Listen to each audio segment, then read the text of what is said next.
Bütün insanlardan həkimlər öz sənətinə görə fərqlənir. Bizim fərqimiz odur ki, biz etdiyimiz əməliyyatı yaxud müalicə etdiyimiz xəstələrin gecə yatanda, yuxu zamanı və yaxud uzanmış vəziyyətdə onu düşünürük, xatırlayırıq.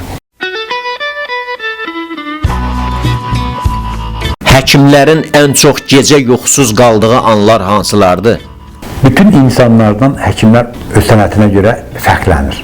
Bizim fərqimiz odur ki, biz etdiyimiz əməliyyatı yaxud müalicə etdiyimiz xəstələrin gecə yatanda, yuxu zamanı və yaxud uzanmış vəziyyətdə onu düşünürük, xatırlayırıq. Bazen bizi narahat edən o damarı tikdin mi, o siniri bir-birinə caladın mı, yamaq qoydun mu, o damar tutacaq mı, elədiyim əməliyyat da bütün o elədiyimiz əməliyyatı bütün detal saniyə və saniyə yatan zaman biz düşünürük. O anları yaşayırıq və o anlar bizi narahat edən anlar xəstə sağ qalacaq mı, yaşayacaq mı, sağalacaq mı düşüncələri bizə narahatçılıq törədir axşamlar, doğrudur.